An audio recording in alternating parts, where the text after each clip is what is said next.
पावन ये नाता अपना बाबा ने बनाया। देवी है अपनी बहनें बाबा ने सिखाया। पावन ये नाता अपना बाबा ने बनाया। देवी है अपनी बहनें बाबा ने सिखाया।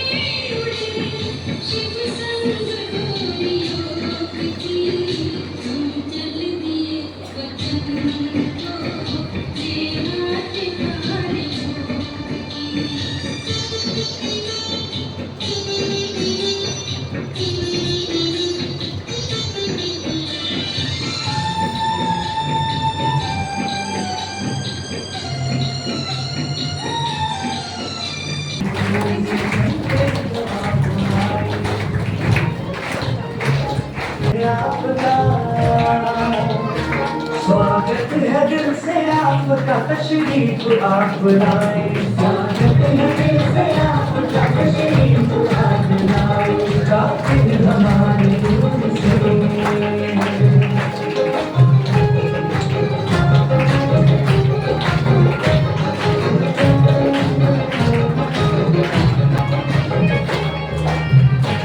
खुशियाँ बिखेरती है। और ताली बजाएंगे जोर से। खुशी है तो जोर ताली बजाओ।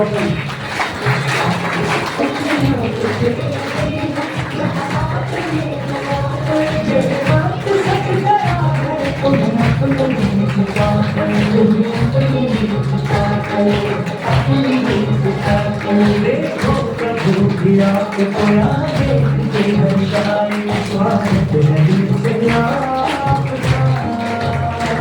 स्वागत है दिल से आपका, तशरीफ आप लाए। स्वागत है दिल से आपका, तशरीफ आप लाए। काफिर हमारे दूर से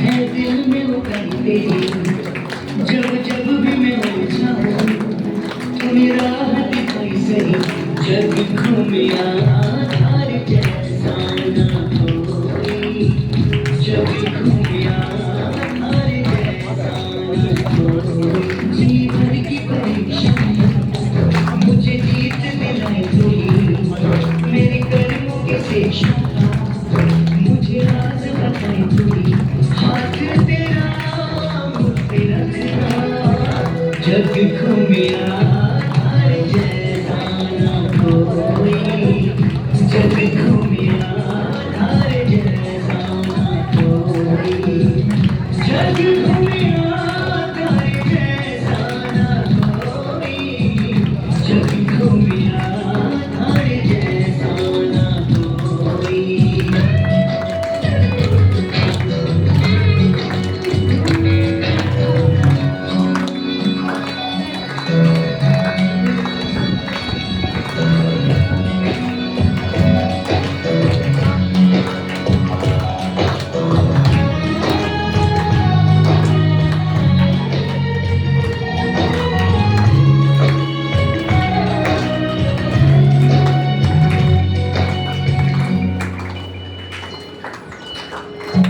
दुख दर्द में मेरा होता है सहारा तो जीवन की ऊंच नीच में जीना है सिखाता तो दिल में है सुकून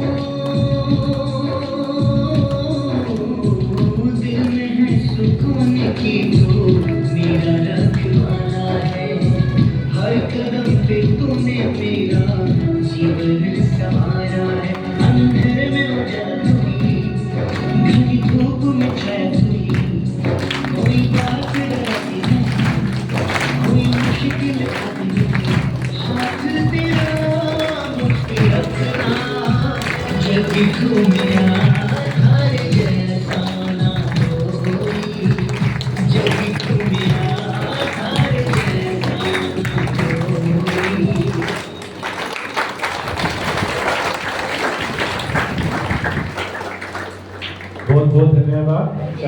बेटा दीदी कह रहे हैं ऐसे नाम को उनका भी नहीं करती, जितना शालू मैथ ने किया है, तो बहुत बहुत थैंक्स है इनका। जो परसों चौथ मुरली चली 3-4 दिन पहले, आखिर वो दिन आया आज। बार बार बाबा ने कहा आखिर वो दिन, फिर नई पॉइंट से फिर कहते थे आखिर वो दिन आया आज, फिर नई पॉइंट। गुरुवार को ये हमारी मुरली चली थी, तो हम भी यही कहेंगे ड्रामा में आखिर वो दिन आया आज, जिसकी हम राह करते थे कि हमारा बाबा का घर इस तरह से बने तो सबको छत मिले। नहीं तो अब वो समय आता जा रहा था कि जो तो आ गए, उसके बाद बाहर वालों को गर्मी सर्दी बारिश हर प्रकार से मैनेज करना पड़ता था। तो संकल्प होता था कि इन सबको भी छत मिलनी चाहिए, तो उसके लिए अपने को साथ वाला फ्लोर मिले। सब ने मिलकर बहुत बार योग किया, और जो भी बड़े आए, दीदी आए, भाई साहब आए, इनके सामने बार बार हमने ये संकल्प रखा लेना है खुद को। लेकिन समय अनुसार ही होता है, कहते हैं ना रुत आते फल होए, माली सींचे सो खड़ा, रुत आए फल होए। तो समय आया और वो हम सबका संकल्प और बड़ों का आशीर्वाद पूरा हुआ, जो आज बाबा के घर में सबके लिए छत बनी, और हम सब आराम से हर प्रकार के मौसम में बाबा के घर बैठ के हर प्रकार से, चाहे भट्टी करनी है, चाहे ब्राह्मणों की क्लास है, चाहे नयों के लिए है, किसी भी प्रकार का प्रोग्राम करने में अब हम सक्षम हो गए। तो ये सब हमारे बड़ों का ही आशीर्वाद है। तो उसी के आज पहली बार उसको अपने नजरों से निहाल करने, अपने चरणों से उसको प्रफुल्लित करने के लिए जहाँ इनके चरण पड़े तो कहते हैं वहाँ लक्ष्मी छम छम करके साथ चलती है। तो आज ये हमारी चैतन लक्ष्मी हमारे घर पहुंची है। आपका यहाँ पहुंचने पर बहुत बहुत हार्दिक स्वागत है, अभिनंदन है। और साथ में हमारे गणपति बप्पा भी आए हुए हैं। अब ये दिन चल रहे हैं, आजकल गणेश जी की पूजा के दिन चल रहे हैं। तो इस बीच हमारे बीच में आदरणीय भाई साहब, जो कितने समय से हमारी इच्छा थी, लेकिन तबीयत के कारण हमको अंदर से हेजिटेशन था कि भाई साहब आप आएंगे या नहीं आएंगे, लेकिन इनका हमारे से बड़े दीदी की तरह, आप सब जानते हैं भाई साहब को, अपने जो बड़े दीदी कोकिला दीदी जी थे, लौकिक में आप उनके युगल और साथ में सेवा में आप रजौरी गार्डन में शुरू से रह रहे हैं। दीदी अपने रोहतक में रहते थे। तो आदरणीय भाई साहब शुरू से ही दीदी जैसा ही हमको स्नेह देते हैं, जैसे बड़े दीदी हमसे रखते थे, ऐसे भाई साहब ने भी उतना ही स्नेह से हमारा निमंत्रण स्वीकार किया, और अपनी तबीयत को भी ना देखते हुए, बल्कि बड़े दीदी नीचे कह रहे थे अब यहाँ आके तो भाई साहब चार्ज हो गए हैं। तो भाई साहब को इतना उमंग आ गया, तो भाई साहब हमारे बीच इतनी खुशी से पहुंच गए हैं। इसके खुशियों से जोरदार तालियों से आपका स्वागत है, अभिनंदन है। इसी बीच हमारे बीच में आदरणीय सिस्टर कॉन्स्टेंजा जी, आप भी दीदी के साथ हमेशा होते हैं, लेकिन बीच में एक दो प्रोग्राम ऐसे हुए जब नहीं आए थे, तो मिशन हुआ तो उसको देख के आए। तो आप भी हमारे निमंत्रण पर यहाँ पहुंचे हैं, और आदरणीय दीदी जी के कहने से दीदी जी का रथवाहक बन के, रथ हमेशा दीदी गाड़ी चलाते हैं, आप कहीं भी देखेंगे दीदी को जाना होगा तो सिस्टर हमारी गाड़ी चलाने में बहुत एक्सपर्ट है। तो आप आए भी, और हमारे सब दीदी और भाई साहब को लेके आपका भी यहाँ पहुँचने पर बहुत बहुत अभिनंदन है, स्वागत है। साथ में सुषमा बहन, आप सबने मुरली सुनी है अभी, तो सुषमा बहन भी हमारे बीच पधारी है दिल्ली से खास, इनका भी यहाँ पहुँचने पर बहुत बहुत अभिनंदन, स्वागत। और साथ ही हमारी कुसुम बहन, जो भाई साहब के साथ की संभाल करने में सेवा, थोड़ा सा तबीयत के अकॉर्डिंग आप हमेशा इनके साथ रह रहे हैं, और भाई साहब के साथ साथ हमारे बीच भी पधारे हैं। तो आपका भी यहाँ पहुँचने पर अभिनंदन है, स्वागत है। तो साथ में आप सभी का भी स्वागत है। आप सभी अपना समय निकालकर भारत के घर पहुंचे हैं, तो आप सभी भाई बहनों का भी स्वागत है। और दीदी आप देख रहे हैं सामने लाल दुपट्टे वाले कुछ अलग दिख रहे हैं आपको, ये अपना जो यहाँ सर्व सेंटर है चांद, वहाँ का आज वार्षिक उत्सव है जिनका ये सेलिब्रेशन करने के लिए आपके बीच पधारी हैं ये माताएं अपने लाल दुपट्टे पहन के, तो इनका भी यहाँ अभिनंदन है। ओम शांति।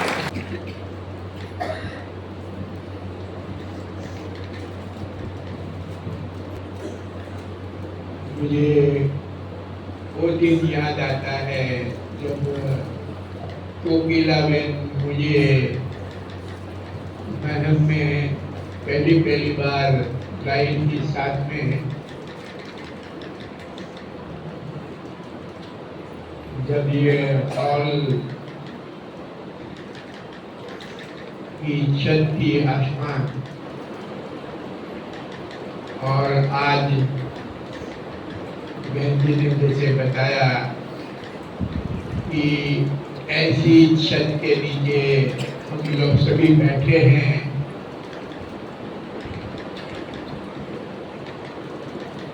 जिसमें सब प्रकार की सुविधा है, सर्दी गर्मी का इंतजाम है।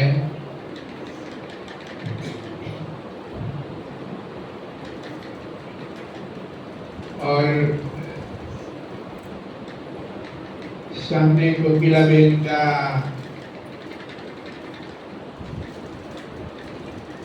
गंभीर तस्वीर सामने लटकी हुई है, लेकिन जहाँ पे भी होगी वहाँ से महम की जो टीचर बहने हैं दोनों, और आप सभी भाई बहने हैं,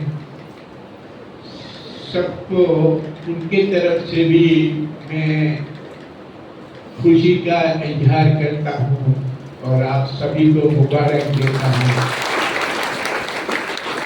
कि आपने ऐसा सुंदर आयोजन किया है इस भवन का, जिसमें आने वाले दिनों में बहुत सारी सेवाओं का आयोजन होगा।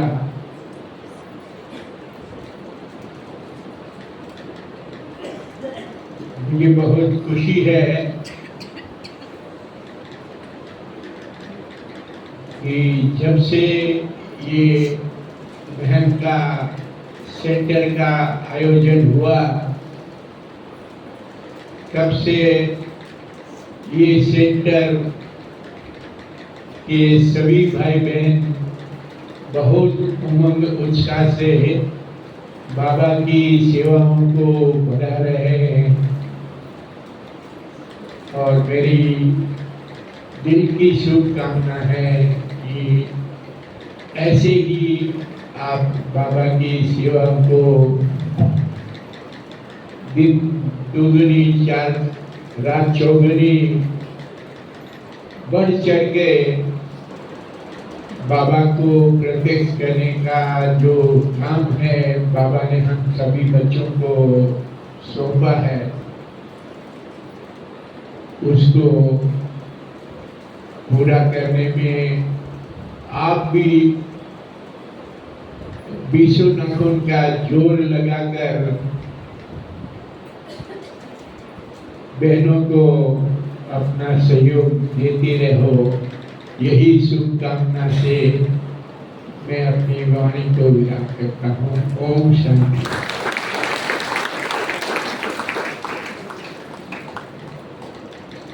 सुनाने के लिए तो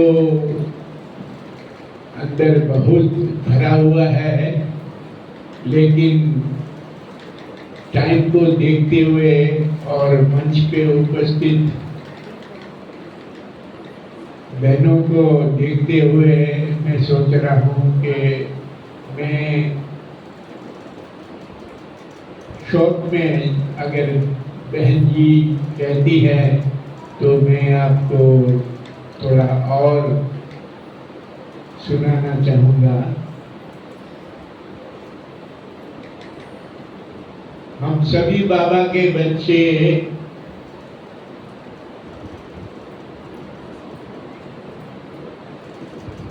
बाबा से जुड़े हुए हैं।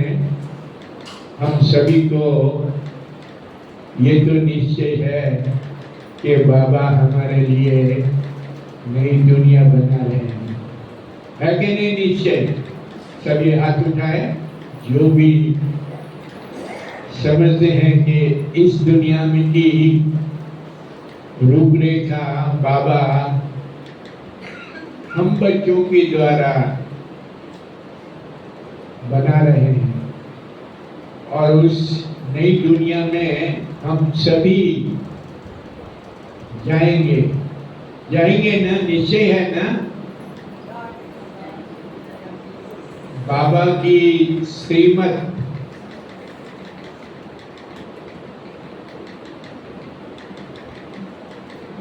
उसके ऊपर हम पूरा चले तो बाबा की गारंटी है कि नई दुनिया का आयोजन हुआ ही पड़ा है, उसमें कोई शक कोई सवाल है नहीं। हम अपने दिल से पूछें कि बाबा जो कार्य हमारे द्वारा करा रहा है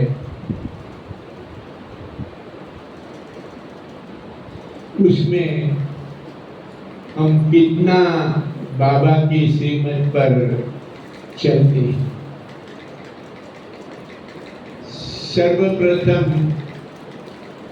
अमृत वेले का जो बाबा का आदेश है, मेरे ख्याल से आप सभी भाई बहनें अमृत वेला का जो बाबा का आदेश है वो तो पालन करते ही होंगे, उसमें मुझे शक नहीं है, क्योंकि मेरे समक्ष जो माताओं बहनों का झुंड सामने है और जिस सेवा केंद्र पर कितनी माताएं बहनें सहयोग में जुड़ी हुई है, उस सेंटर का तो क्या कहना। तो इसलिए जब भी मैं आता हूँ और आप सभी माताओं बहनों को देखता हूँ, भाई है,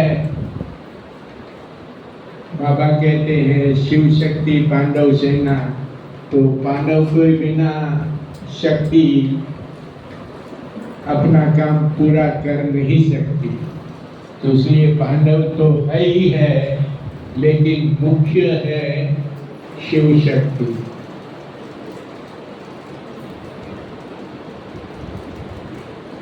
इस महल के सेंटर पे मैं देखता हूँ, एवं जब भी रोहतक सेंटर पे जाना होता है तो मैंने देखा सभी जगह पे बहनों की इतनी संख्या है जो बाबा की दिल को पूरी करती है, और जहाँ पे शिव शक्ति की इतनी संख्या हो उसमें बाबा का काम पूरा हुआ ही पड़ा है, क्योंकि इतनी शिव शक्ति जिस कार्य में लगी हुई हो और इस संख्या को, इस संगठन को संगठित करने के लिए हमारी जो बहनें हैं उसको मैं तहे दिल से धन्यवाद देता हूँ और मुबारक भी कि आपने अथक सेवा करके इतनी शिव शक्ति सेना को तैयार किया है, और जो सेंटर को आपने सजाया है ये इसका प्रतीक है कि आपने कितनी अथक सेवा दिन रात की है इसके पीछे, जिससे आज की सेंटर की ये रूपरेखा देखने को मिलती है और देखते ही इतनी खुशी होती है कि आप सभी ने मिलकर जो सेवा की है उसके लिए दिल कहता है बार बार शुक्रिया शुक्रिया शुक्रिया। ओम शांति।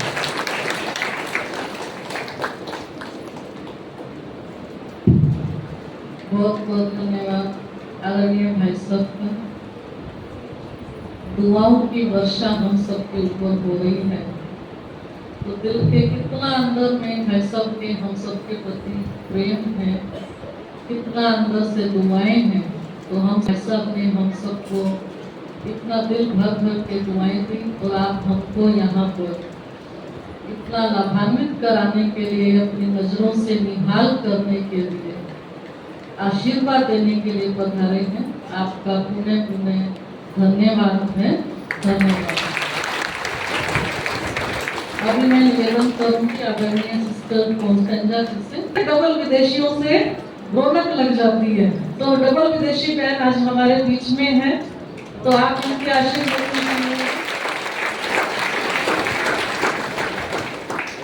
Sister Constanza.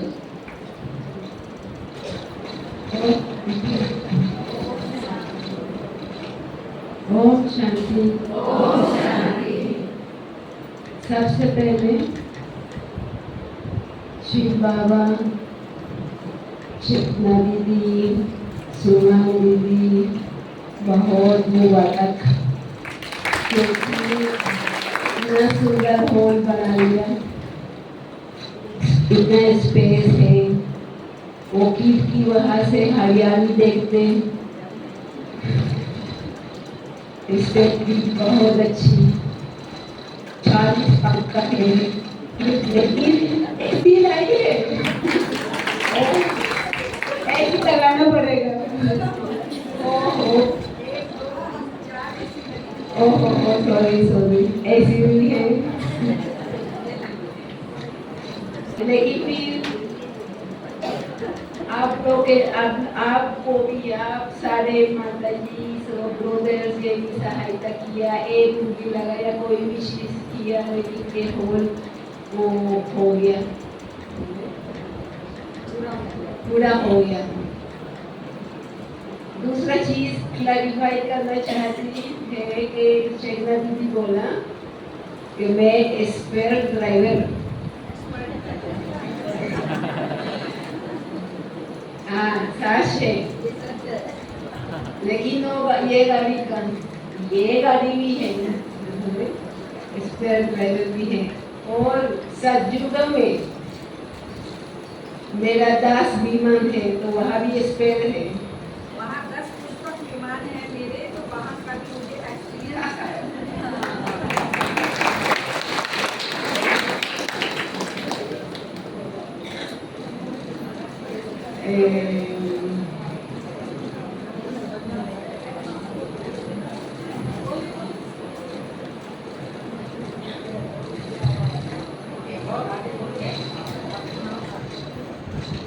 अच्छा, और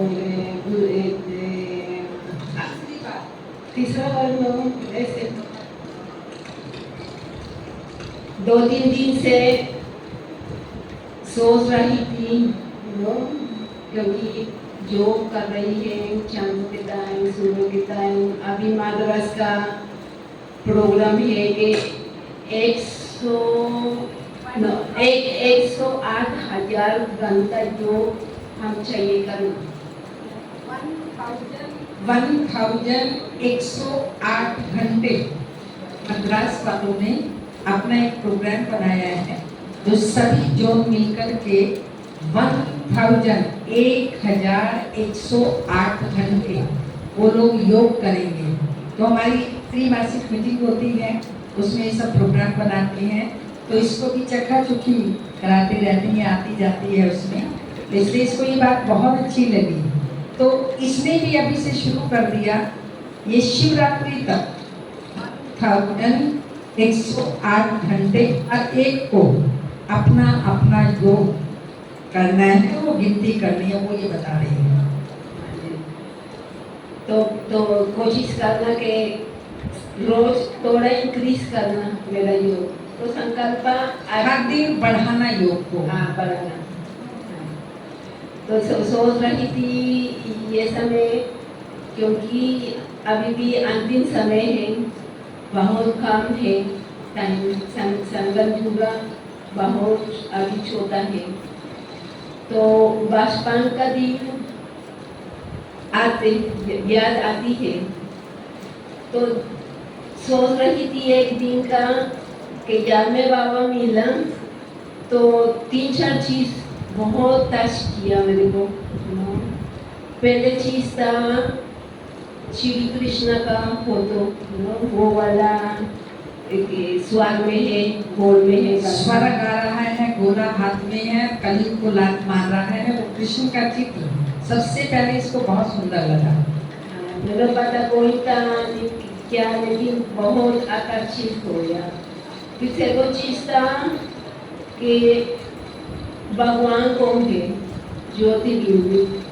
तो मैं और ये सिस्टर ने 4 आश्रम मेरे को बताया भगवान कौन है, उसका नाम क्या है, कहाँ से आना, संस्कार, सब कुछ।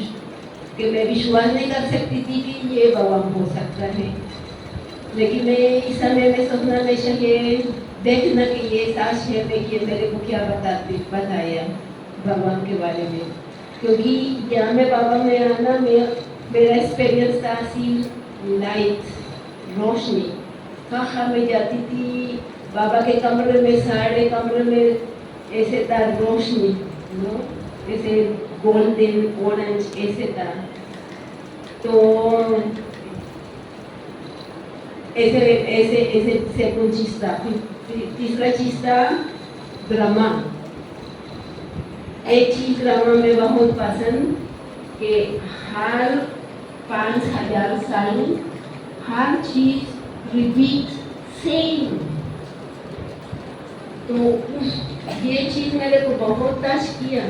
Oh my God.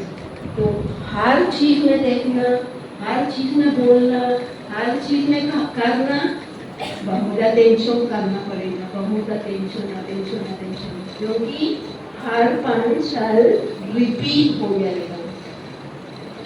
तो इससे से मेरा जीवन बात रमाना, मेरा ये भी याद करना कि ये सिस्टर बोला आपका डेस्टिनी। इन्होंने बोला कि एक तो मुझे पहली बात श्री कृष्ण का चित्र जिसमें बहुत आकर्षित हुई उससे। दूसरी बात, जब मैं बाबा के रूम में बैठती थी, घंटों बैठती थी, लाइट लाइट लाइट लाइट नजर आती थी। तो शिव बाबा पॉइंट ऑफ लाइट ज्योति बिंदु है, ये मुझे बहुत अच्छा लगा। तीसरी बात, ये ड्रामा होगा वो 5000 वर्ष के बाद, जैसे बाबा साकार मूल्यों में कहते हैं कि जो जिस पोज में आप बैठे हैं, जिस चुन्नी में आप बैठे हैं, जिस कुर्सी पर आप बैठे हैं, जहाँ पर बैठे हैं, जितने बजे बैठे हैं, वो का वो ही 5000 वर्ष के बाद रिपीट होगा। ये पॉइंट भी मुझे बहुत अच्छी लगी। ये बताया वो कि हमारा डेस्टिनी हमारा हाथ में है। हमारे जो हम कर्म करते हैं, अपने जीवन की रेखाएं जैसे वो दिखाते हैं ना हाथ पर, आपका भाग्य बनता है। तो बाबा ने हमें कलम दे दिया है अपने भाग्य बनाने का।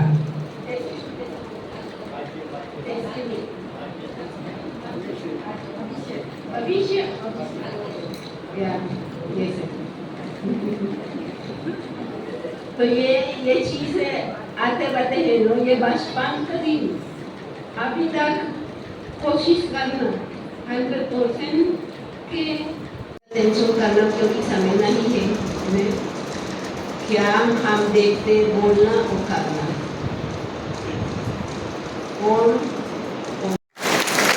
आपको समझा नहीं का सब कि ये अंतिम समय चल रहा है, 5000 वर्ष की शूटिंग संगम पर होती है। तो हमें अपने कर्मों पर इतना अटेंशन देना चाहिए। जैसे शूटिंग होती है, अभी आपकी फोटो भी खींचेगी तो कितना अटेंशन देते हैं। तो जो कर्म हम अभी करते हैं इतना अटेंशन दें, क्योंकि 5000 वर्ष की शूटिंग अभी ही हो रही है, ये इन्होंने कहा। हाँ, कोई भी हम गलत कर्म करेंगे तो विकर्म बन जाएगा, पाप कर्म बन जाएगा। तो कल्प कल्प वही बाबा कहते हैं ना, जन्म जन्मांतर का लॉस कर दोगे आप, कल्प कल्पांतर के लिए आप फेल हो जाओगे। इसलिए हमारे कर्म वो बने जो श्रेष्ठ हों, सुख देने वाले हों। ऐसे हम कर्म करें, अपने कर्मों पर विशेष अटेंशन दें। ओम शांति, ओम शांति।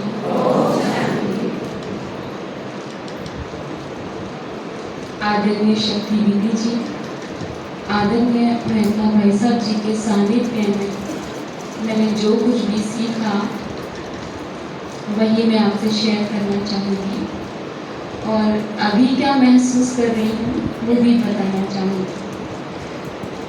यहाँ से देखने में अभी जो नज़ारा है वो बहुत खूबसूरत है।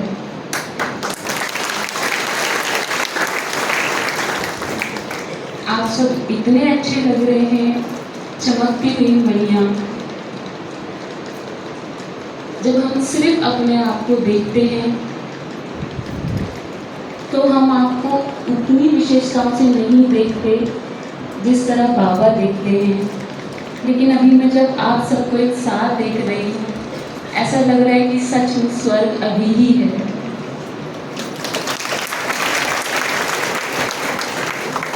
दीदी भाई साहब के साथ रह कर के मैंने बहुत कुछ सीखा है, लेकिन सिर्फ एक छोटी सी बात ही बताना चाहूँगी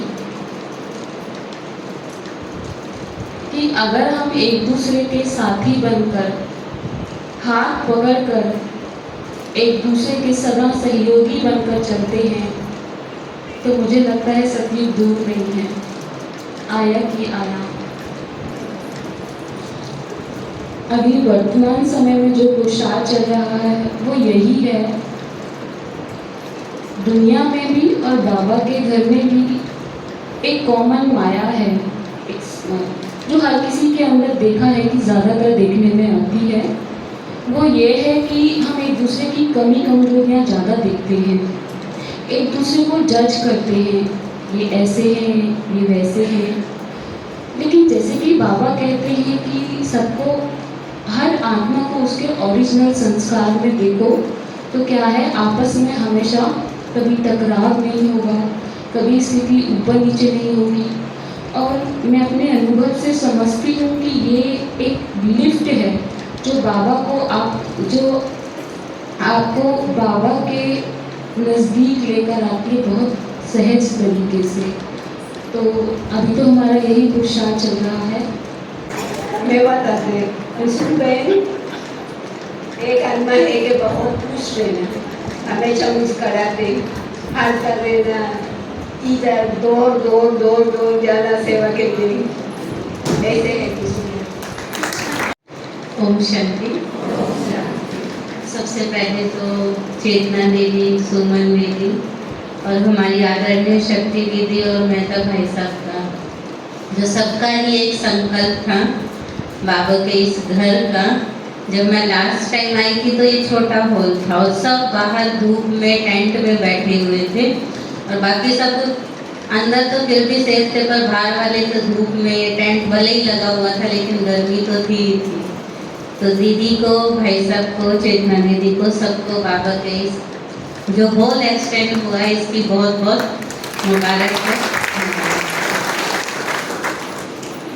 बड़ों के साथ रहना, जैसे भाई साहब ने कहा एक्सपीरियंस, मैं कहूँगी कि हम बहुत बड़े सौभाग्यशाली होते हैं कि जो हमें बड़ों के साथ रहने को मिलता है।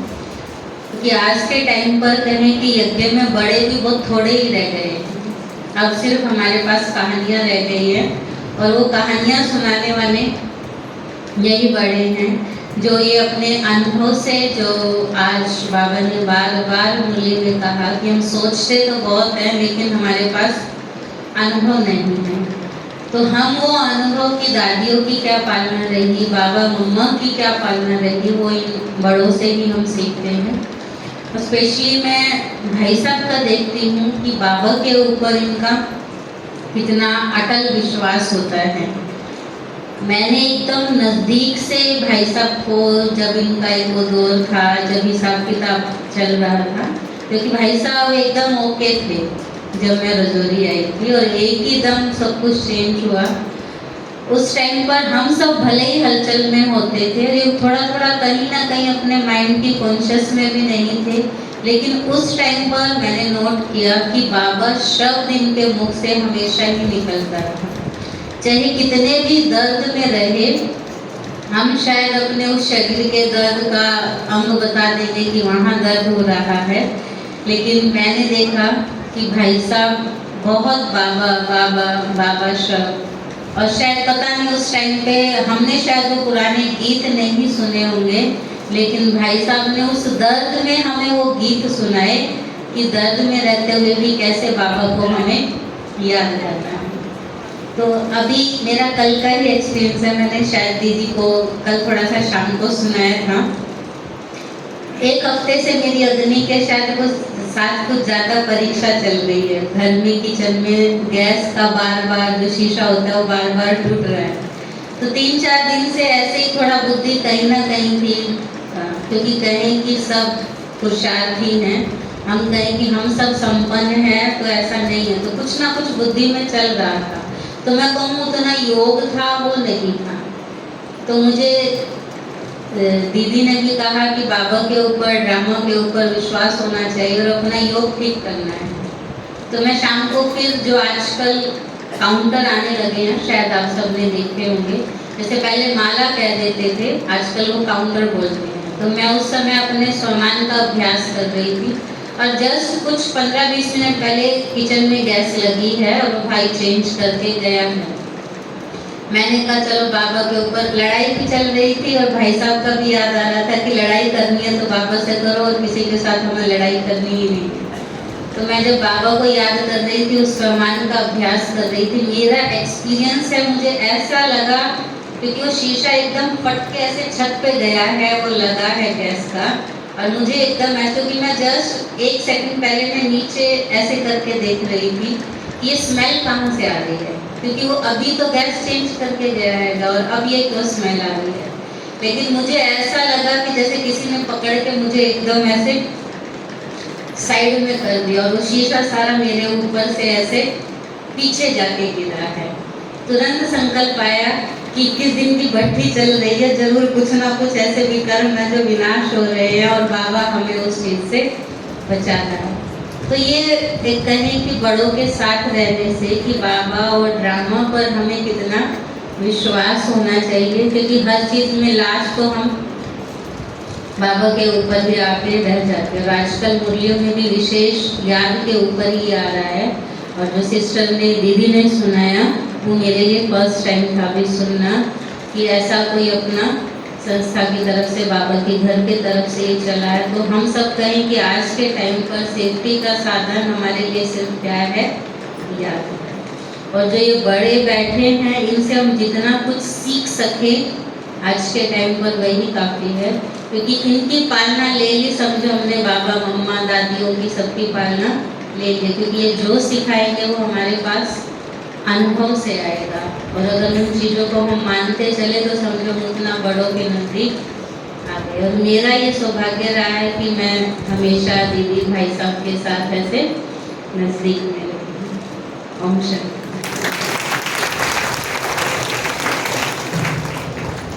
बहुत बहुत शुक्रिया कृष्णा दीदी जी का।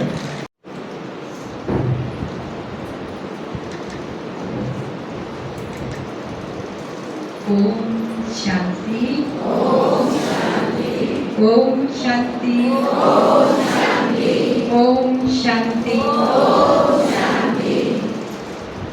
प्राणेश्वर शिव बाबा की प्रिय संतान, मंच पर उपस्थित आदरणीय भाई साहब, चेतना बहन, अन्य सेवा साथी, आप सभी इस सुंदर से हॉल में, मीठी मीठी माताएं, बच्चे, भाई, आप सबको 3-4 प्रोग्राम बता दिए। हाँ, वैसे तो भारत त्योहारों का देश है, वर्ष में 365 दिन होते हैं और त्योहार शायद 67, 68 या 70 भी होते होंगे। तो पहल सब मुबारकबाद सुन ही रहे हैं। तो प्यारे शिव बाबा को, ब्रह्मा बाबा को, साथ साथ हमारी एडवांस पार्टी की प्यारी प्यारी मीठी मीठी दादियों को, और जिन्होंने दिन रात मेहनत किया, मेहनत से ये जगह ली गई और जगह के साथ साथ इतना सुंदर ये हॉल बना, जिसको इतना बहन कह रही है छत मिले, और मैं कहती हूँ छत्र छाया, जो सदा ही हम ब्राह्मण बच्चों के साथ रहती है। तो नीचे जो रूम बना, बाबा का रूम बना, बहुत सुंदर सा छोटा सा पार्क सा बना, जो भाई साहब को तो रूम बहुत बहुत बहुत सुंदर लगा। और हमें अनुभव हो रहा था, क्योंकि रसिया में गए, वहाँ पर इस प्रकार के ही बड़े बड़े रूम और बेड भी बड़े बड़े, तो वो भी भाषा आ रही थी। तो इस सब का आप सबको बहुत बहुत मुबारक हो, मुबारक हो, मुबारक हो। विशेषकर चेतना बहन और सुमन बहन, हम पहले आए थे, बोल करके गए थे और बार बार बोलते थे ये जमीन हमारी है, ये हमारी है। यूँ तो सारा भारत हमारा है, लेकिन जहाँ हम बाबा के घर की स्थापना करते हैं, घर बनाते हैं, ऐसा जैसा स्थान होता है, तो हम देखते हैं कि ये भी हमारा बाबा का ही बन जाए और हमारे सभी भाई बहनों को सुविधा हो। तो 3-4 बार आए, बोल करके गए, और आप दोनों बहनों ने, आप सब ने मिलकर के इतनी मेहनत की, आखिर उस स्थान को अपना बना ही लिया। तो राधा अष्टमी की भी बहुत बहुत मुबारक है, मुबारक हो, मुबारक हो। आज हमारी परम आदरणीय इस संस्था की तीसरी मुख्य प्रशासिका, परम आदरणीय प्रकाशमणि दादी जी, कुमारों की कुमार का दादी जी, 18वां पुण्यतिथि का दिवस है, जो हम मधुबन में भी मना करके आए, रजौरी काढ़ी में भी मना करके वहाँ गए थे। दादियाँ हमारी, जो आज भी बाबा ने बोला कि दादियों से रौनक होती है। दादियाँ जैसे लौकिक में दादी माँ, नानी माँ जिस घर में होती है, बच्चों के ऊपर, परिवार के ऊपर कितनी छत्र छाया होती है। हमारी दादियाँ, हम ये नहीं कहेंगे कि आज हमारे बीच में वो नहीं है, हम तो कहेंगे चाहे मम्मा बाबा, चाहे दादी प्रकाशमणि जी, दादी जानकी, दादी गुलजार जी, दादी मनोहर जी, दादी निर्मल शांता जी, कितने नाम ले, हर दादी को हमने देखा। यज्ञ में कोई ऐसी दादी नहीं जिसको हमने नहीं देखा, और 8-10 दादियों की नज़दीक से पालना ली।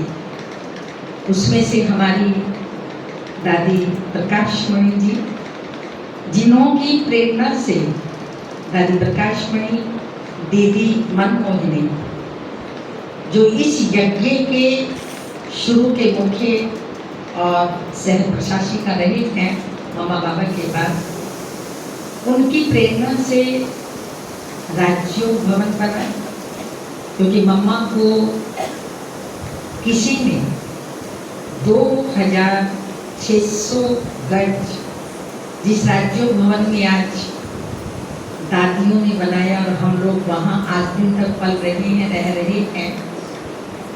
तो मम्मा को एक परिवार ने, जो आपने मुरली में कई बार सुना होगा, दाता राम मिठाई वाला, सुना है ना आपने?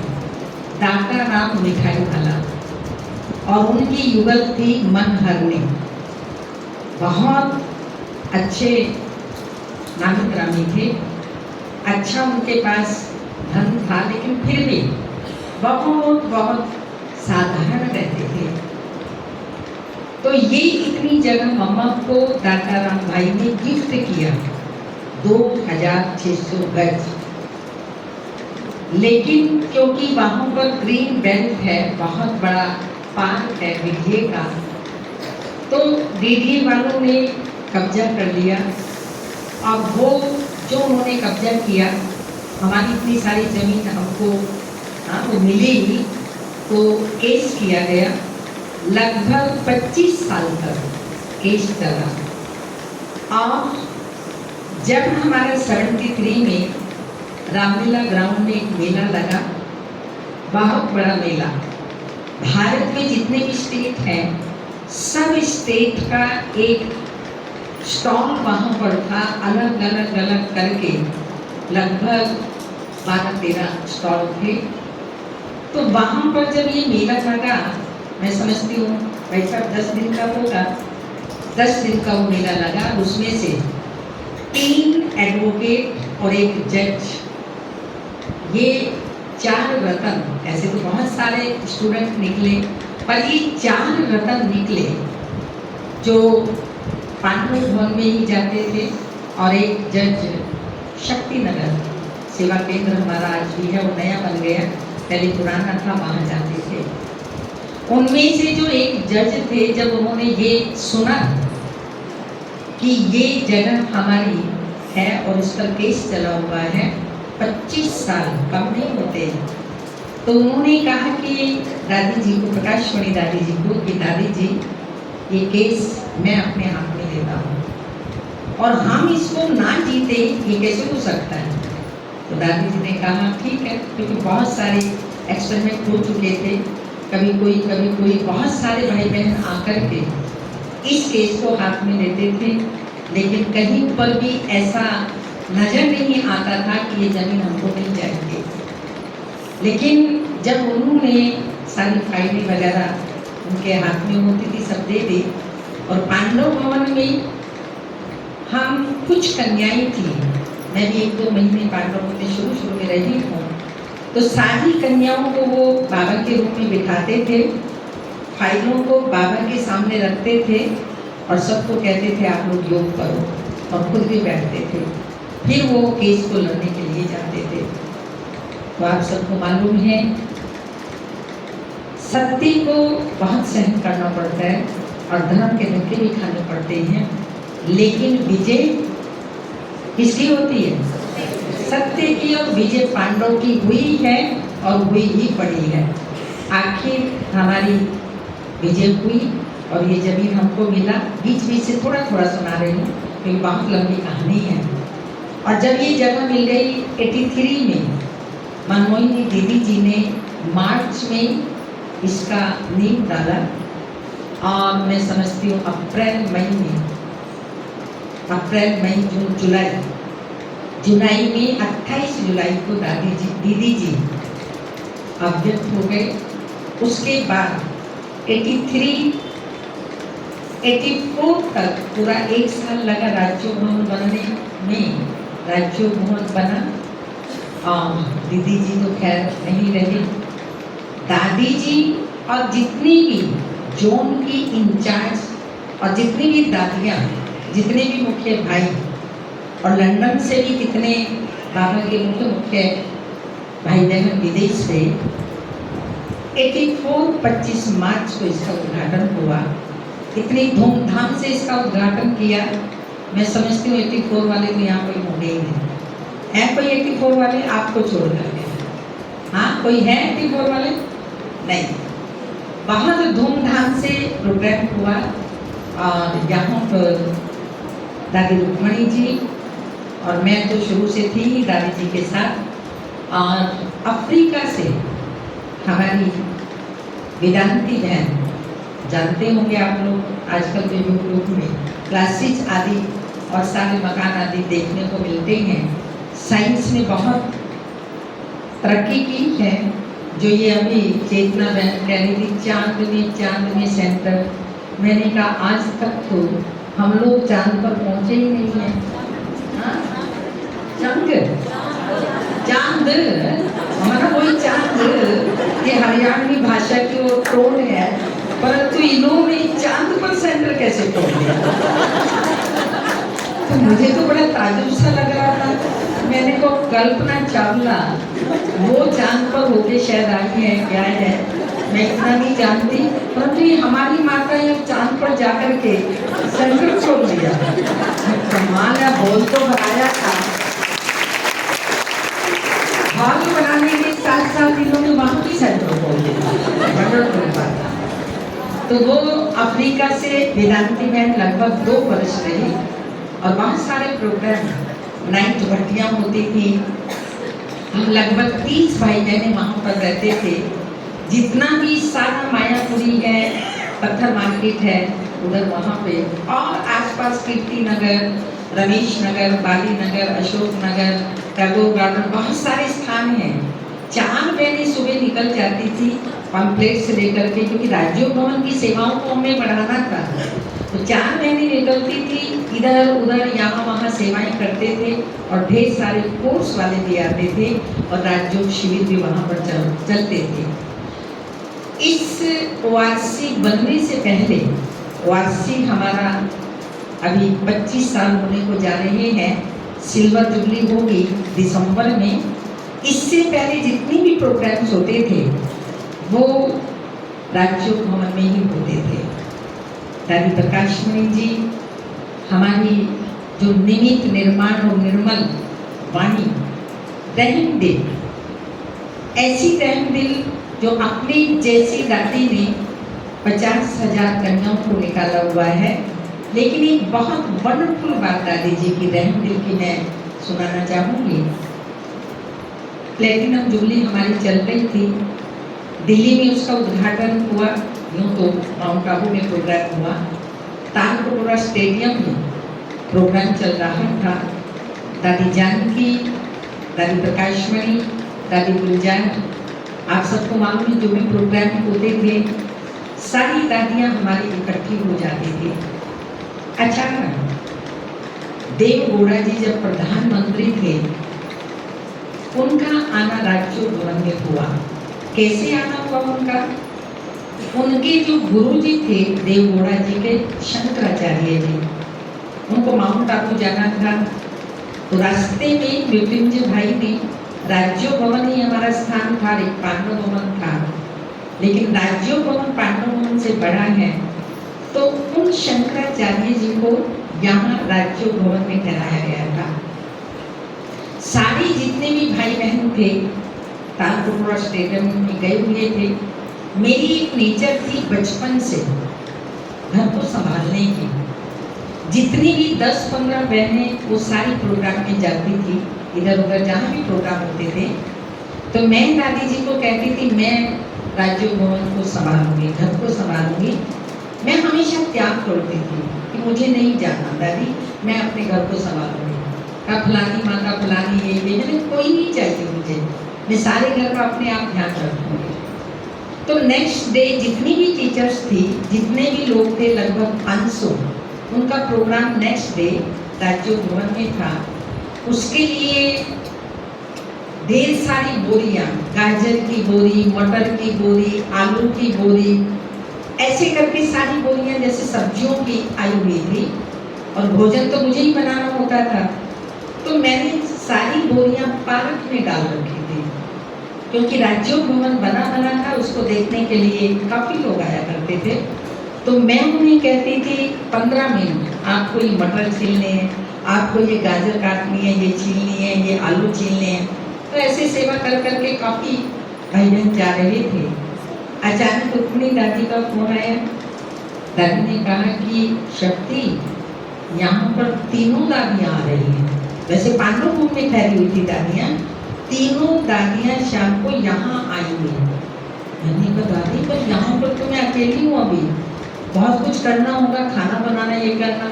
कहते नहीं, 3 दादियाँ आ रही, प्लस देव गौड़ा जी जो प्रधानमंत्री हैं वो भी यहाँ आ रही हैं। मैंने कहा दादी सर मजाक कर रही है। मैंने कहा दादी मजाक मत करो, ऐसे थोड़ी सबके सब कैसे आएंगे, तो पांडव भूमि में ठहरे हुए हैं दादियाँ तो। और प्रधानमंत्री जी का जब मैंने सुना, दादी जी का तो मैंने और ही मजाक समझा, प्रधानमंत्री और राज्य भवन में ऐसे कैसे हो सकता है।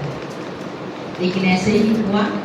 10 मिनट के बाद 300 साढ़े 300 पुलिस कर्मी राज्य भवन में चारों और आगे हमारे राज्य भवन को घेर लिया। 3-4 डॉगी, क्योंकि वो देखते ही हैं यहाँ कुछ ऐसा वैसा तो नहीं है, तो सारा देख कर के वो वहाँ पर ही जम गए, वो कहीं नहीं गए। कुछ 15 इधर 15 इधर 20 इधर 25 इधर ऐसे करके राज्य भवन में और अंदर और बाहर चारों तरफ राज्य भवन को नहीं के लिए। सब लोग तो नहीं तब तक आए थे, मेरा जो कार्य था वो मैं कर रही थी। तो मुझे कुछ बाहर लेने जाना था, तो पुलिस वहाँ खड़ी थी, मुझे जाने तो दिया, लेकिन अंदर जब मैं वापस बाजार से आई मुझे अंदर नहीं आने दे रहे थे। मैंने कहा भाई अंदर मुझे जाने, कहते क्यों जाना, आप नहीं जा सकते हो। अरे भाई मेरा घर है, हमारा सेंटर है, ऐसे कैसे हो सकता है मैं घर नहीं जाऊँ। और मैंने कहा देवगौड़ा जी हमारे पास आने वाले, क्योंकि उनके लिए तो हम खड़े हैं। मैंने कहा किसी के लिए भी खड़े हो, लेकिन मुझे उनका भोजन बनवाना, दादी जी हमारे जो मुख्य प्रशासिका हैं वो आएंगे, उनका भोजन है, तो मुझे अंदर तो जाने दीजिए। खैर जैसे तैसे अंदर गए, पता नहीं भाई साहब आए कौन आया, मुझे अंदर मैं आ गई। तो हम सब तैयारियां कर रहे थे दादियों के भोजन वगैरह की। तो चारों दादियां रुक्मणी दादी के रूम में बैठी थी, दादी प्रकाशमणि जी, दादी जानकी जी, दादी गुलजार जी और साथ में मोहिनी बहन और मोनी बहन। प्रकाशमणि दादी ने इतना मना एडवांस का आने वाले कोई भी व्यक्ति उनका भी सोचते थे, इतना रहम दे। तो दादी ने कहा शक्ति इधर आओ। मैंने कहा जी दादी, कि क्या ऐसे हो सकता है जो इतने 300 साढ़े 300 ये पुलिस कर्मचारी हैं, उनको भोजन मिल सकता है, बन सकता है भोजन। तो मैंने कहा दादी जी क्यों नहीं बन सकता है, क्यों नहीं बन सकता, परंतु रुक्मणी दादी से पूछ लो। तो मोहिनी बहन जो दादी जी के अक्सर रहते थे वो कहने लगे देखो तो सही दादी, आप कह रही इतने बड़े और ये कह रही दादी से पूछ लो। तो प्रकाशमणि दादी ने कहा क्यों नहीं, क्योंकि साथ में रहती है, ज़्यादा टाइम तो इनके साथ ही रहती है ना, तो पूछेगी तो जरूर ना। तो हम जब यश किया हमने, दादी प्रकाशमणि, दादी जानकी, गुलजार दादी, मोहिनी बहन, मुन्नी बहन, हम सारे के सारे किचन में गए। कोई आलू छील रहा है, कोई क्या कर रहा है, कोई क्या कर रहा है, वहाँ लग गए हम खाना बनाने। हम सब ने मिलकर के खाना बहुत ज़्यादा नहीं बनाया, आलू पूरी और एक सब्जी शायद कुछ और थी साथ में, वो हमने बनाई। दादियाँ ही चौक छाक लग गए तो फिर अपने रूम में चली गई। फिर सारी कन्याएं हम उनको परोस रहे थे, खिला रहे थे भोजन। और साथ में किसी ने कहा अगर चाय हो जाए तो और भी सोने में सुहागा हो जाएगा, तो हमने चाय भी बना दी। तो जो वो लोग खाना खा रहे थे, किसी ने 10 पूरी, किसी ने 15 पूरी, किसी ने 2 कप चाय, किसी ने 3 कप चाय, ऐसे खाया जैसे पता नहीं कितना टाइम के भूखे हैं। और उन्होंने कहा दीदी एक बात पूछिए आप लोगों से। हमने कहा जी पूछो। कहा ये विचार किसको आया, हम सबको भोजन खिलाने का, चाय पिलाने का, ये संकल्प किसको आया। हमने कहा हमारी दादी जी हैं जो मुख्य प्रशासिका हैं, और दादी को भी ऐसे मिलाया जैसे दादियाँ टेबल पर ऐसे जाती हैं, तो सबको पूछा ठीक मिला, अच्छा मिला, जैसे दादी जी ऐसे बोलती सब ठीक हैं, मौज में हैं, सबको चारपाई मिली, भोजन मिला, ऐसे दादी जी पूछ रही थी। उन्होंने कहा हम सुबह 3:30 बजे से निकले हुए हैं अपने अपने घरों से, चाय तक हमें नहीं मिली, क्योंकि पहले तालकोटरा स्टेडियम में मंत्री ये वगैरह सब आए थे, उनके साथ भी इतनी सारी पुलिस आती है, इतनी उन लोगों ने दुआएं दी। तो हमने देखा कि देखो कौन ऐसा व्यक्ति है 10-12 अगर मेहमान घर में आ जाए उनको खिलाने के लिए भी 10 बार सोचेगा। और दादी जी ने कहा और हम सब बहनों ने आज्ञाकारी बनकर के उस बात को माना। आप सोचिए कितनी दुआएं दी होंगी 350 लोग। ऐसी दादी जी जो ये भांप ले, ये परख ले कि ये बेचारे सुबह से भूखे होंगे, नहीं तो किसी ने कहा थोड़ी खाना खिलाओ दादी, चाय पिलाओ, ये करो वो करो।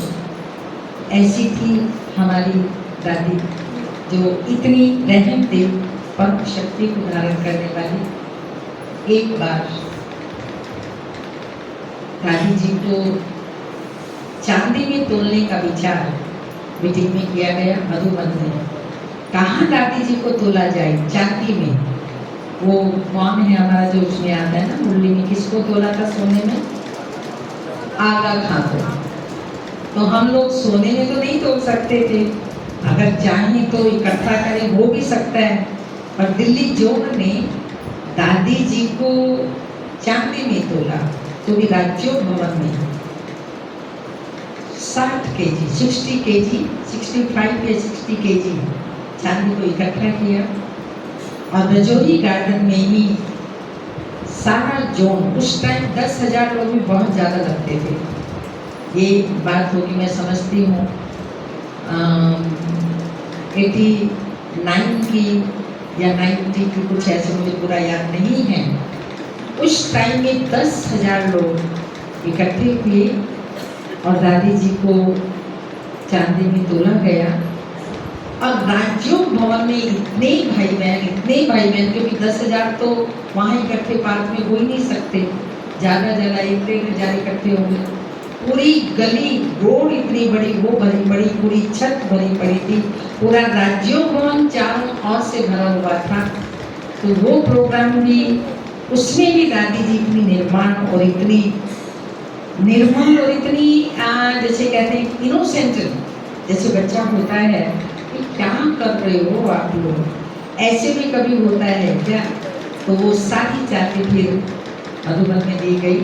और आपको पता है हम लोग जो थोड़ा थोड़ा सोना, थोड़ा थोड़ा चांदी मधुबन में करते हैं, इस सब का क्या होता है? हम तो त्यागी हैं, तपस्वी हैं, और ये जो है कफन पहना हुआ है, तो इस सोने चांदी का मधुबन में क्या होता है? क्या होता होगा? हाँ, क्या होता है मालूम है? किसी को नहीं पता। आपको किसी को नहीं पता है? कभी दिया है मधुबन में सोना चांदी? हैं? अंगूठी। ये जो बैज पहन रहे हैं ना हम लोग, इसकी कोई चूड़ियां नहीं बनती, कोई मालाएं नहीं बनती हैं, कोई टॉप्स नहीं बनते हैं, कोई ये सब कुछ नहीं बनता है। पर आप देखते हैं जब बहन ट्रायल पर होती है और उसकी फाइल फिर समर्पण की बनती है, और जब 5 साल पूरे हो जाते हैं तो वो फाइल जमा होती है, चांदी का बैज, चाहे वो भाई है चाहे वो बहनें हैं, उनको मिलता है। और जब बड़ी बहनें हो जाती हैं, छोटा बैज, बड़ा बैज, ये चांदी का, सोने का बैज, जितनी भी दादियाँ हैं, जितनी भी टीचर्स बहनें हैं, उन सबको ये बैज मिलता है, ये काम आता है। बाकी वहाँ और कोई काम नहीं आता। एक बार की बात मुझे याद आती है दादी प्रकाश मणि जी की। पांडव भवन में थे, मैग्जिस्ट्रेशन हॉल में महिला प्रभाग की ट्रेनिंग चल रही थी। उस ट्रेनिंग में मैं और मेरे साथ 2 माताएं गई थी। तो अचानक एक बहन आई पीछे से, मुझे बोलती है नीचे आपको दादी जी बुला रही है, बड़ी दीदी के रूम में। तो उस टाइम में दादी जियों का बुलाना, ऐसा लगता था कि शायद हमसे बहुत बड़ी कोई गलती हुई है, इसलिए पर्सनल हमारे से बात करने के लिए और दादी हमें बुला रही है। मैं गई बड़ी दीदी के रूम में, दादी जी बैठी थी, प्रकाशमणि दादी जी, मनोहर दादी बैठे थे। किसी ने कोई मेरी राज्यों भवन से शिकायत की थी, तो मैं दादी जी के पास गई और बैठी। तो दादी जी ने बड़े प्यार से पूछा, बड़े प्रेम से पूछा, शक्ति? जब वो शक्ति कहते थे ना तो भी मेरे अंदर बहुत हमें खुशी होती थी, नशा चढ़ते थे, प्यार से बोलते थे शक्ति, ऐसा है क्या? मैंने उस बात को क्लियर किया, ऐसा तो नहीं है, हाँ या ना। मैं ऐसे ही क्लियर किया, बस हाँ या ना। दादी जी पूछते गए, 2-3 बार पूछा, मैंने हाँ या ना किया, बस। तो मुझे अंदर बड़ा फील सा हुआ। दादी ने तोली दी और मैं वापस चली गई।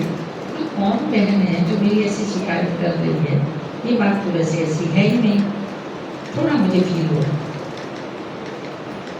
उसके बाद हम बाबा के रूम में जाते थे, सुबह अमृत वेले में, रात्रि को गुड नाइट करने भी बाबा को जाते थे। तो दादी जी अमृत वेले के बाद भी टहलते थे, वॉकिंग करते थे, और खाने के बाद भी दादी जी टहलते थे। और जहाँ तहाँ मैंने देखा, जब भी मैं क्रॉस करती थी तो दादी जी मुस्कुरा करके पूछती थी, शक्ति ठीक हो ना, ठीक हो ना? जी दादी जी। पास में जाती थी, जी दादी जी। रात को भी सुबह भी मैं समझती 2-3 बार। नहीं तो दादी जी ऐसे थोड़ी, ऐसे हम चले गए निकल गए, मगर दादी जी को ये लगा कि इसमें कुछ शायद वो लगा होगा। तो इतना प्यार से मैंने कहा, बलिहारी उस बहन की, कई बार हम कहते हैं ना, बड़ों को शिकायत कर दी, मेरी ये बात बता दी। और बाबा ने जो कहा हुआ है, संगम युग कल्याणकारी है, आप भी कल्याणकारी हैं, बाप भी कल्याणकारी है। आपके लिए कोई भी कार्य कभी भी गलत नहीं होता है, वो भी कल्याणकारी है। तो मैंने ये देखा कि दादियाँ, किसी की भी कोई शिकायत हो, कोई किसी ने कुछ बोला हो, जनरली लोग क्या करते हैं, ऐसी निगाहों से देखते हैं। मैं कुछ कह थोड़ी रही, पर ऐसी निगाहों से देखते हैं, दोष दृष्टि से देखते हैं, व्यवहार चेंज कर लेते हैं, बहुत सी बातें आ जाती हैं। मगर ये दादियाँ, और विशेषकर दादी प्रकाश मणि जी, इतना प्यार मुझे मिला, इतना प्यार मिला। तो मैंने कहा, ऐसी शिकायतें तो रोज होती रही, ये तो बहुत अच्छी बात है।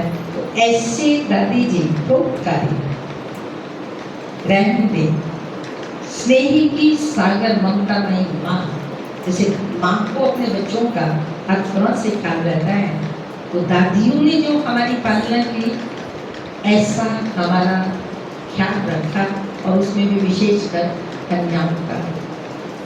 एक और बात मुझे याद आती है, एक बार मैं कोई पार्टी लेकर के गई हुई थी, और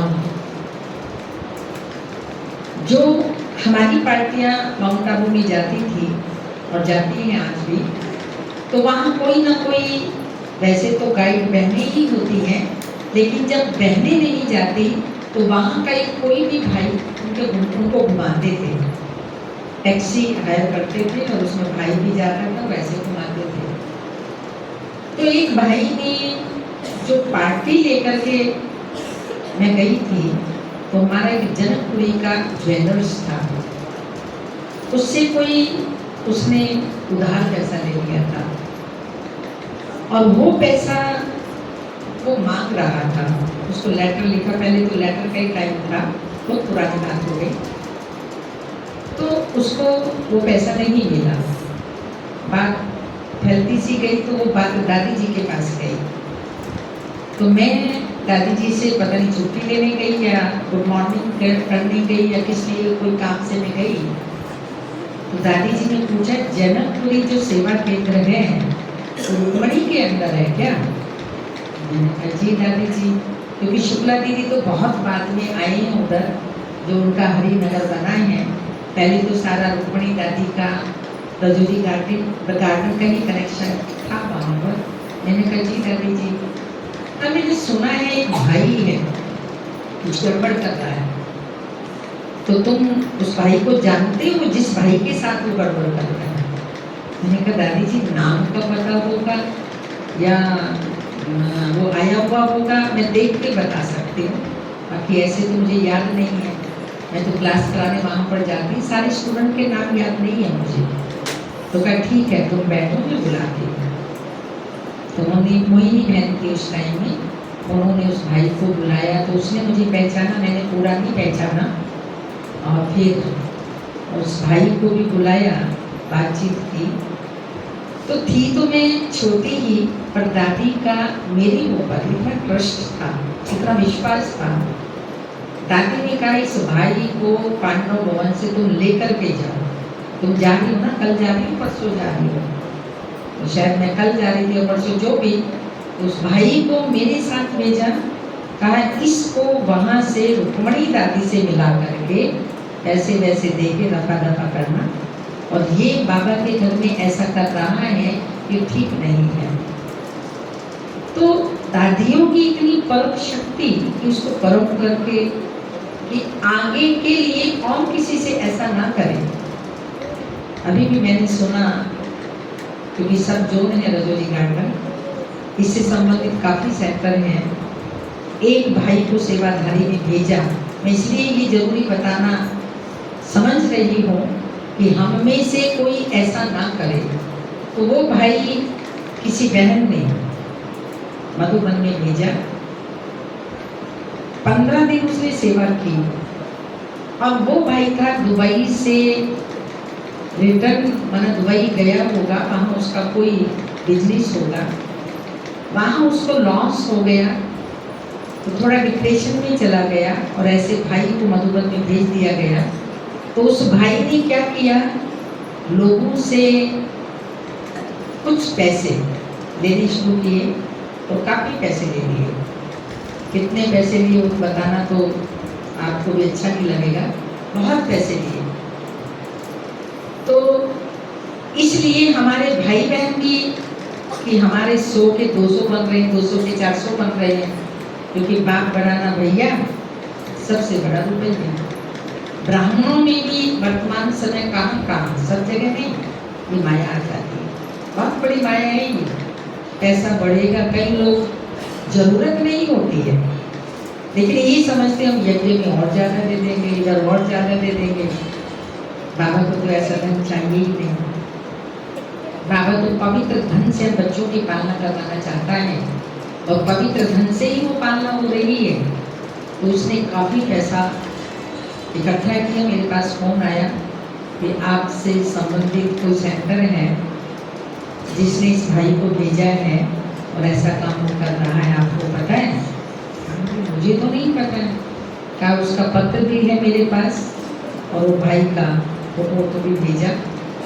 तो देखा, खैर वो तो बात की, तो उसको निकाल दिया गया। तो आप सबको भी ये मालूम हो, कोई ऐसा व्यक्ति सेवा में जाना चाहता है या कुछ भी है, डिप्रेशन में है, किसी का ऐसा माइंड है, तो मधुबन में ना भेजा जाए तो बहुत अच्छा है। तो दादियों की ऐसी परख थी, इस प्रकार से वो यज्ञ में ऐसी परिस्थितियाँ आई, उनको भी परख करके व्यक्ति को सुधारने की कोशिश की गई। लेकिन अगर कोई सुधार नहीं पाता, जैसे आज बाबा ने कहा कि हम सभी, चाहे पांडव हैं चाहे शक्तियाँ हैं, मददगार हैं, और सेवा में हम 24 आवर्स रहते हैं, खुशी से सेवा करते हैं। बाबा ने कहा आज कि मैं खुश हूँ, मुझे भी खुशी होती है। सभी बच्चे सेवा उमंग और उत्साह से कर रहे हैं, कि बाबा को बेहद खुशी है। लेकिन जो आज बाबा ने कहा, हमारे पुराने संस्कार, शुद्रपने के संस्कार, वो हम नहीं कहेंगे, पर कहाँ न कहाँ कोई न कोई प्रकार से छोटा सा संस्कार भी अगर ऐसा है, तो बाबा ने क्या कहा, याद है ना? मुरली सुनिए अभी, क्या कहा बाबा ने? याद है सभी को? क्योंकि करना तो हमें ही है ना। क्या कहा बाबा ने आज? किसी को याद नहीं? सुषमा ने सुनाया आपने? क्या कहा आज बाबा ने?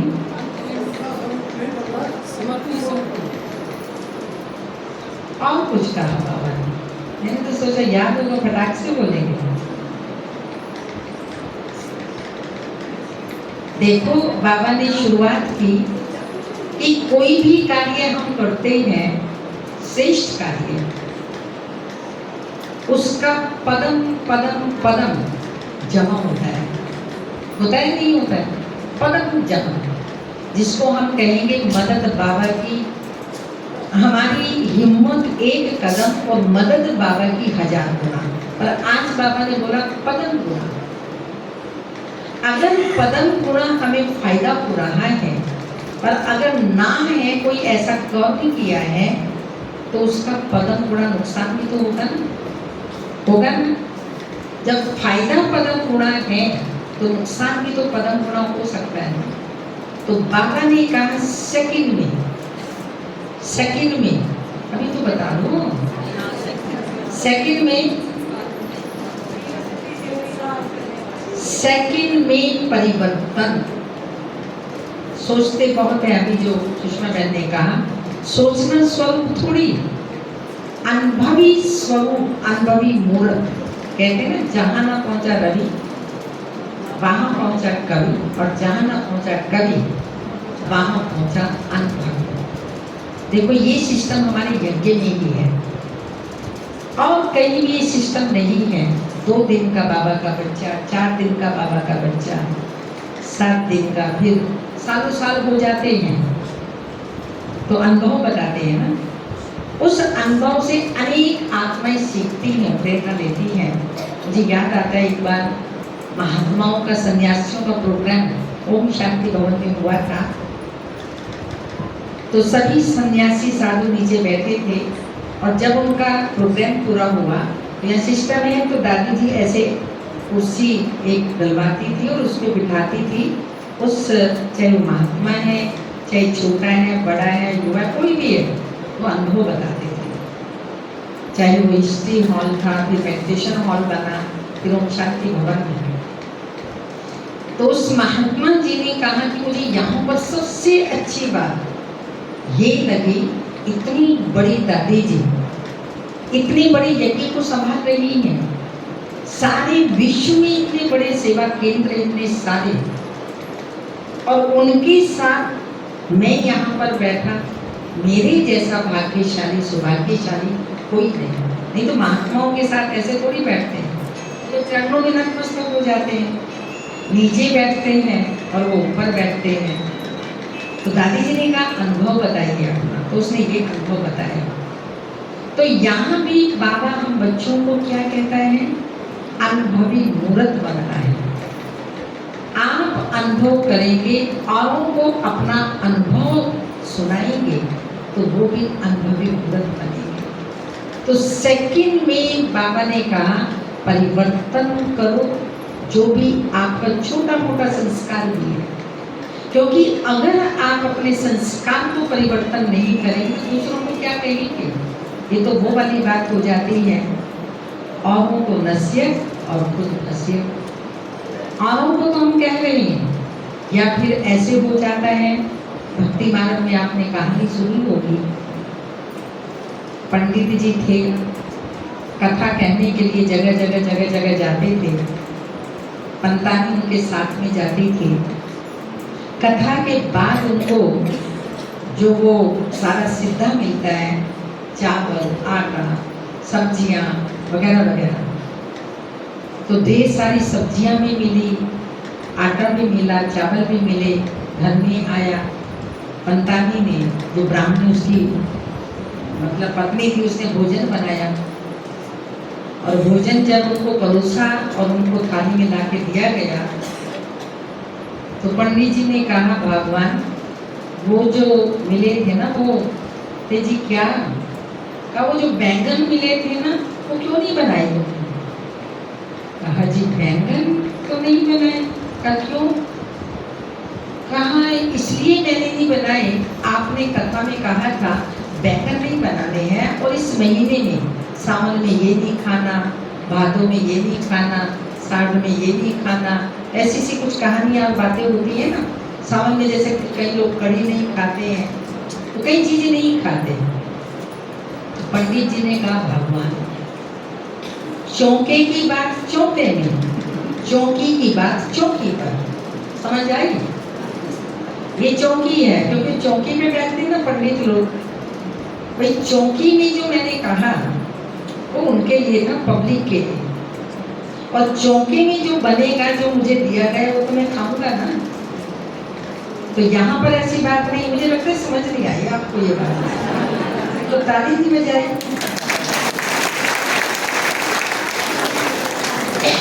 मैं आपको कहूँ, जैसे भाई साहब ने कहा, अमृत वेले नहीं उठना है, सुबह से लेकर शाम तक क्या करना है, जो हमारी दिनचर्या वो तो आप सब उठते होंगे। और भाई साहब ने कहा मुझे विश्वास है, तो ऐसे नहीं कहा है। इतनी बीमारी के बाद भी आप 2 बजे 2:30 बजे रूम में उठ जाते हैं और 3, सवा 3, साढ़े 3 आप हॉल में आ जाते हैं। बहुत मना करते हैं हम, भाई साहब चारपाई पे बैठो, बाबा भी बैठा है, कास्केट भी लगा हुआ है, आपके कमरे में कौन है, कुछ भी नहीं है, आप यहाँ बैठ के योग कर सकते हैं ना, लेकिन नहीं बैठते। संगठन में आकर के योग करते हैं। तो यहाँ इस ईश्वरीय विश्वविद्यालय में है तो हम भगवान पुरुषार्थ अनुसार, लेकिन सभी ब्राह्मण बच्चे जो कहते हैं वो पहले करते हैं। ऐसा नहीं केवल कहते हैं और करते नहीं, यथा योगी यथा शक्ति नंबर 1। 100% तो कोई बना नहीं, सिवाय मम्मा बाबा के और दादियों के। बन रही हैं, पुरुषार्थ कर रहे हैं, लेकिन अंदर में कोई भी ऐसी बात होती है तो गिल्टी होता है अगर किसी को हम सुनाते भी हैं। तो बाबा हम बच्चों को जो बना रहा है, लक्ष्य जो बाबा ने दिया है, वो लक्षण और लक्ष्य मंजिल पर पहुंचने के लिए दोनों हमारे साथ साथ हो। इसीलिए बाबा कई बार कहते हैं, बच्चे अगर टाइम है, फुर्सत मिलती है और बुद्धि ज़्यादा व्यर्थ में जा रही है। साकार में बाबा होते थे, कहते थे, और साकार मुरली में कभी कभी आता है कि चित्तों के सामने बैठ जाओ, जाकर के लक्ष्मीनारायण के चित्र के सामने बैठो, सीढ़ी के चित्र के सामने जाकर के बैठो, देखो वो क्या है, देवी देवताओं को देखो कैसे वो संपूर्ण निर्विकारी हैं, ऐसे हम बन गए हैं। तो ऑटोमेटिकली जब लक्ष्य सामने होता है, वो चित्र की बात है, क्योंकि चित्र से भी चरित्र बनता है। मगर वैसे भी बुद्धि में अगर ये रहता है, मुझे ऐसा बनना है, पहले तो ब्रह्मा बाप समान, क्योंकि संगम युग का लक्ष्य फरिश्ता बनना है, और फिर फरिश्ता शुद्ध देवता, शुद्ध से ब्राह्मण बने, ब्राह्मण से फरिश्ता, और फरिश्ता से देवता बनेगी। फरिश्ता बनने के लिए देह से भी रिश्ता नहीं, इस फरसवासियों से किसी से भी कोई रिश्ता नहीं, और देवता बनने के लिए दैवी गुणों की धारणा।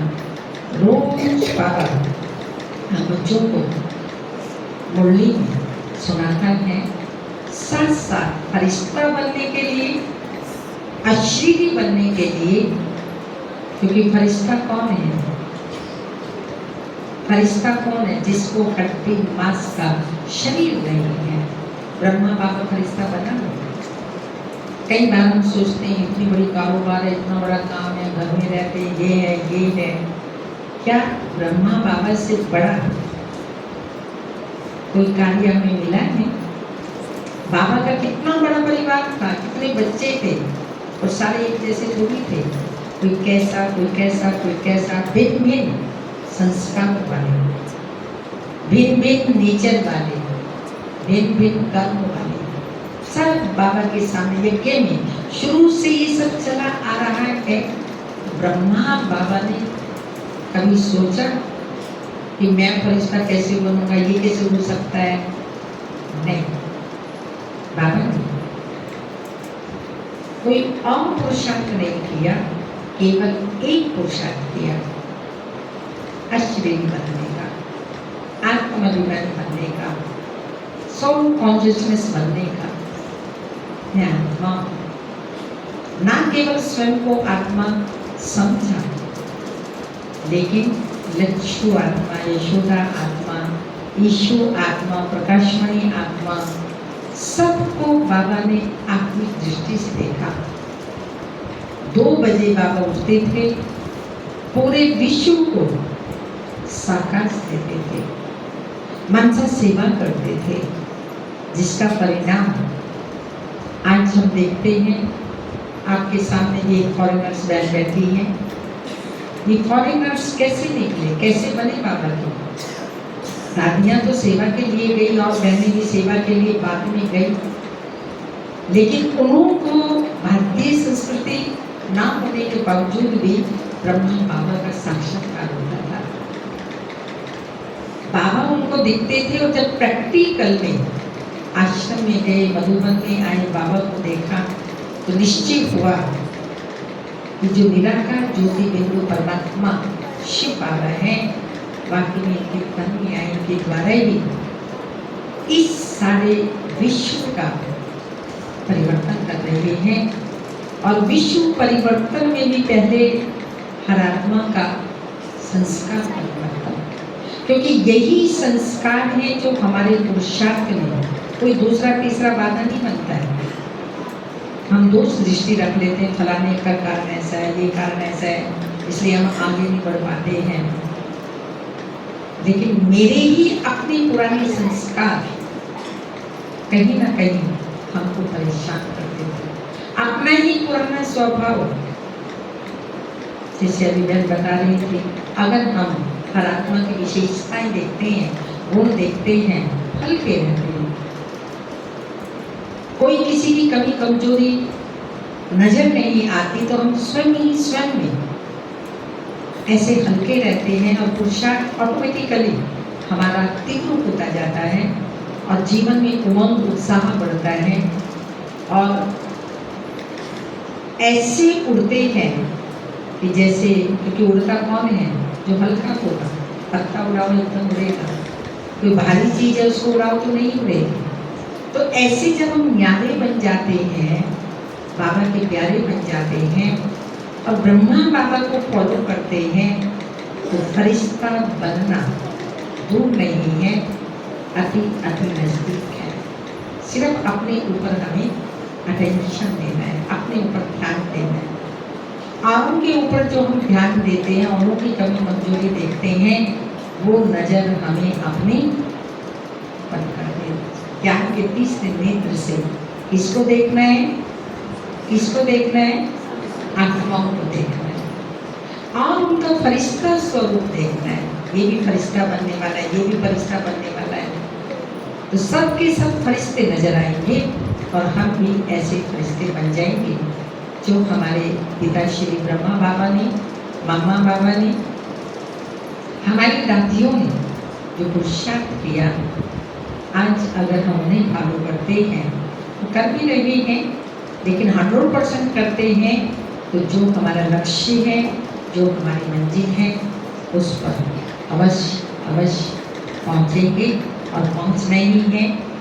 और जो नया संसार बाबा बच्चों के द्वारा बना रहे हैं, वो बनना ही है। दुनिया की ताकत नहीं जो उस नए संसार को आने से रोक सके। संस्कार परिवर्तन से संसार परिवर्तन होना ही है। इन्हीं शब्दों के साथ आप सभी को पुनः इस हॉल की भी और सब प्रकार की बहुत बहुत मुबारक हो, धन्यवाद। इतना प्रेम से, प्यार से सबको बैठ कर के आप सुन रहे हैं। हमारी दिल्ली में ऐसा नहीं होता है, सच्ची कह रहे हैं। दिल्ली में तो सुबह में देख रही थी 4, 5, 6 आदमी उठते जा रहे थे, क्योंकि मुझे यहाँ आना था, मैं उठी तो और भी देखा उठ के जा रहे थे। तो यहाँ तो वंडरफुल बात, इतनी शांति से आप बैठे हैं, कमाल तो इन लोगों की है, इतना अच्छा मेडिटेशन, इतनी अच्छी एकता जो ये बहनें सिखा रही है। हमारी सुमन दीदी तो मुझे बहुत प्यारी लगती है, उससे भी ज़्यादा। हाँ, इन दोनों का इतना प्यार प्रेम सकते हैं हमारे सच बोल, यहाँ लड़की पर बैठे हैं फिर तो ठीक है। तो ऐसी हमारी आज भी बाबा ने एक मन, एकाग्रता, से आप सुनते हैं, सुन रहे थे और अभी भी बैठेंगे। चाहे मैं घंटा भी बोलूं तो मुझे लगता है अभी भी बैठेंगे। तो आपके अंदर इतनी एकाग्रता के लिए जोरदार ताली बजाइए। जहाँ जहाँ में जाती हैं हमारी बहनें, जो सेंट्रल का, बाबा के घर का, मेजॉरिटी बहनें ऐसी ही हैं जो मैं चाहती हूँ। इतनी मीठी मीठी प्यारी प्यारी बहनें आत्माओं का तो श्रृंगार करते ही करते हैं ज्ञान योग से, गुणों से, लेकिन साथ साथ जो घर का श्रृंगार करती हैं, मुझे बेहद बेहद बेहद खुशी होती है कि ये इतना सुंदर बाबा का घर बनाते हैं, इतना साफ सुथरा रखते हैं, तभी तो इनके मंदिर इतने सुंदर सुंदर, इतने बढ़िया बढ़िया बनते हैं। और दूर दूर से देखो, वैष्णव देवी कितनी दूर है, सारी देवियाँ कितनी दूर दूर पहाड़ों पर है। कौन है वो देवियाँ? हाँ, हम ही नहीं है, ये भी है। पहले ये फिर आप है। हाँ, पहले ये ना, पहले आप। ये बात भी हमें पक्का करना ना, पहले आप। तो इसलिए ये बेहद खुशी होती है जो बाबा के घर इतने सुंदर बनाते। और हर किसी को मैं बोल के आते हूँ, ये थोड़ी सी जगह ना, ये भी ले लो, ये भी। नरेला में भी ऐसे हमारा एक घर है बाबा का, सामने इतनी जगह पड़ी थी। मैंने कहा बहन ये अगर ले लोगे तो बहुत अच्छा हो जाएगा। ऊपर छत पर एक हॉल बन जाएगा, नीचे एक सारे विजिटिंग रूम, बाबा रूम, उसके ऊपर बहनों के रहने का बन जाएगा। और आखिर एक दिन ऐसा आया, ये भी जगह मिल गई, वो भी जगह मिल गई जो मैं कह रही हूँ। तो ऐसे बाबा दिला देता। एक छोटी सी बात कह करके मैं, जैसे दादी जी हमारी निमित्त, निर्माण और निर्मल वाणी, भाई साहब ने हमारे, एक बच्ची ने, भाई साहब हमारे गए थे वहाँ कुरुक्षेत्र, वहाँ से फिर करनाल आए। करनाल में एक बहुत बड़ा मेला लगा हुआ था जहाँ ये बहन जी है हमारी चेतना दीदी। तो उस मेले में भाई साहब ने कई चीज़ें देखी और भाई साहब को जो संकल्प आ गया उसको ये पूरा ना करे, हो ही नहीं सकता, पूरा करते हैं। और वो उसमें हमें भी वो करते हैं, ये भी करना है, ये भी करना है, ये भी करना है। तो इनको अंदर में ये लगन लगी कि मुझे ये मेला जो यहाँ किया वो ये मेला रजौरी में करना है। और इन्होंने उन भाई बहनों को, करण भाई थे अपने, योगेश, वो करण भाई, विजय भाई, एक तीसरे भाई और जिनका नाम नहीं, 4 भाई का ग्रुप बना हुआ था, वो मेला करते थे। उनको बुला लिया, मीटिंग भी कर ली बिना पूछे। ऐसे तो हर बात पूछते हैं, बस बोल देते मैं बुला रहा हूँ। एक मीटिंग हो गई, दूसरी मीटिंग हो गई, 3 मीटिंग हो गई और ये मेला इन्होंने शुरू कर दिया बनवाना, कुछ बन रहा था। तो एक बार हमने मीटिंग की अपने भाई बहनों की, थोड़ा पूछा इसका कितना खर्चा आएगा, वो तो पूछते ही है ना, तो बताया गया। तो ऊपर से कुछ डायरेक्शन ऐसा आया कि आप इन लोगों से कोई भी फाइनेंस का सहयोग नहीं लेंगे, बाकी आप सारा सहयोग ले लेंगे।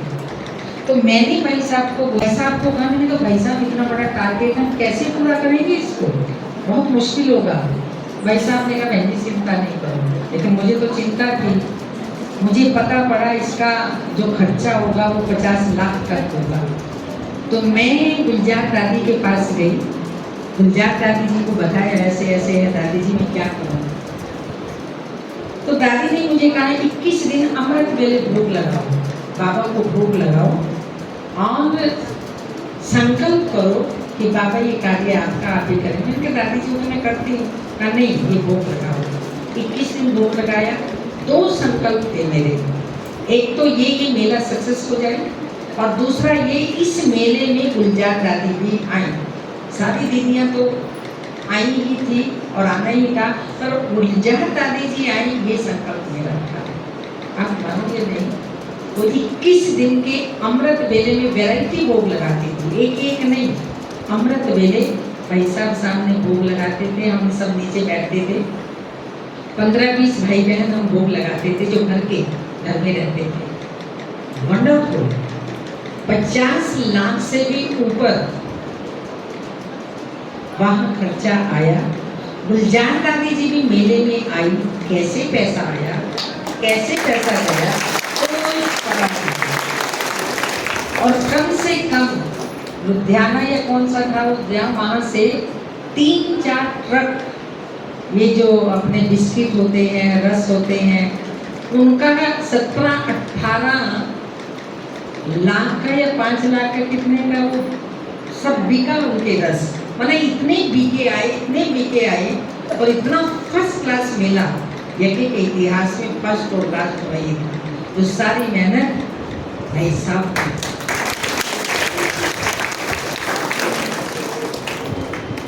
हाँ, रोज उस मेले में रुक्मणी दादी जाती थी। 9 बजे से 10 बजे तक गरबा चलता था और वो गरबा स्पेशल सिखाया गया था। 2 महीने पहले वो गरबा सिखाते थे, सारे दिल्ली के भाई बहन आते थे और 1 घंटा भाई साहब भी और हम भी गरबा करते थे। रुक्मणी दादी भी ऐसे बैठ के ऐसे ऐसे करती रहती थी और इतनी खुश होती थी दादी जी, इतनी खुश होती थी, हमें बहुत अच्छा लगता। सारे दिल्ली के भाई बहन 11 बजे तक गरबा करते थे। इतना सुंदर मेला वो हुआ था। ये थी बाबा के मदद की कमाल। बाबा ने सारा किया है, बाबा की मदद। धन्यवाद आप सभी का। शांति।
किया है तुमने बाबा, जहाँ भी देखूं वहाँ तू है बाबा।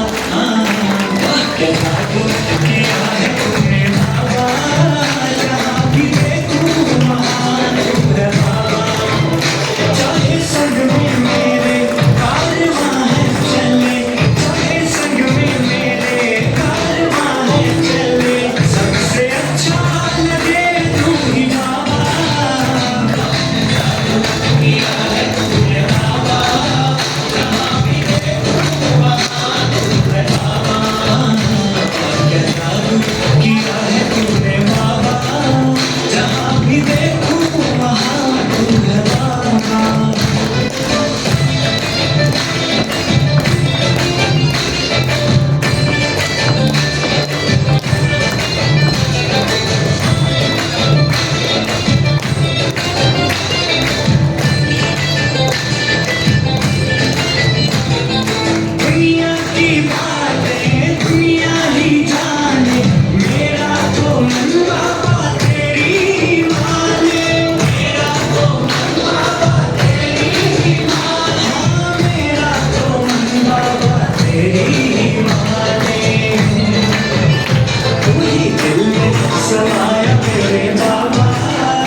लायक हुआ मैं तेरे बाबा, जब से लायक हुआ मैं तेरे बाबा, जहाँ भी देखूं वहाँ तू है बाबा।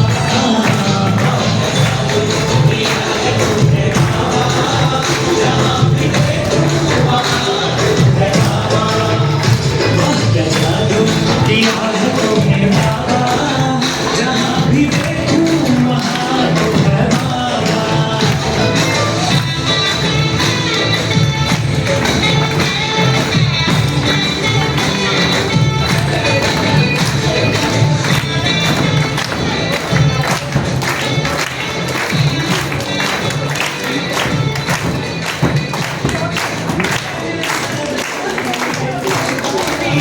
मंजिल तो मेरी है बाकी सब किनारे, मंजिल तो मेरी है बाकी सब किनारे, मंजिल तो मेरी है बाकी सब किनारे। मेरे चेहरे की, मेरे चेहरे की, मेरे चेहरे की रौनक तू बाबा, जहाँ भी देखूं क्या जादू किया है तूने बाबा, जहाँ भी देखूं वहाँ तू है बाबा, जहाँ भी देखूं वहाँ तू है बाबा, जहाँ भी देखूं वहाँ तू है बाबा।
के पावन के आगे माया भी डर के भागे, ये जहाँ के जाए,